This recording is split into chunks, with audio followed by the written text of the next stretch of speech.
Designing Riven, it's like any other creative endeavor. You sit down with a blank piece of paper, you brain dump onto it, and you throw away most of it, and some of it sticks. The very first thing we did with Riven was design the whole gameplay for the entire world, which is basically just a blueprint of the puzzles that the player will find throughout the environment. We really made an attempt to try and think of those puzzles as part of the environment rather than just some sort of arbitrary Rubik's Cube that you encounter along the way. Obviously it starts exactly where Mist left off, and from there it all changes. The story itself, we've been real hesitant to reveal too much of it. It'd be like telling someone that Darth Vader was Luke's father. It kind of ruins the movie. And we don't want to do that. We want people to be really impressed and get the rewards they deserve for waiting for 4 years.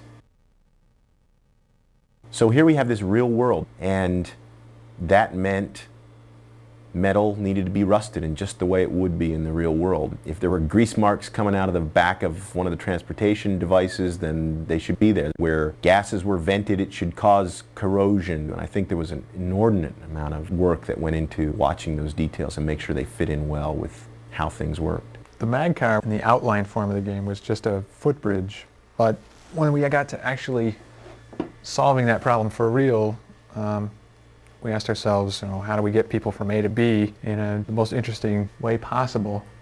And I think at one time we were going to have some sort of boat-like thing, right, but realized that the boat would probably have to be on tracks or something because people would be able to go anywhere. So we eventually wound up with the mag car, which is basically just like a deluxe horizontal elevator. We had the luxury of not just 2 people doing artwork, but teams of people. And not just having Macs to do it on, but having XGI workstations. Instead of one person doing sound, we had teams of people doing sound. From the smallest picture to the largest movie, any little bit and piece that we could tell a story with, we did.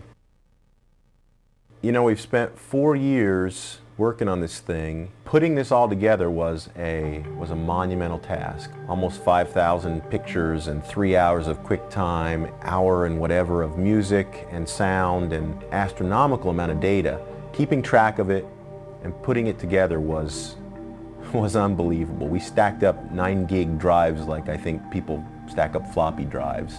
So many movies rendered and pictures rendered and sound effects created. There's certain movies that people put that kind of time and effort into, and after you pay your $7 and see the movie, you think, man, I got my money's worth. And I hope that's what this is to people. I hope that feels the same way.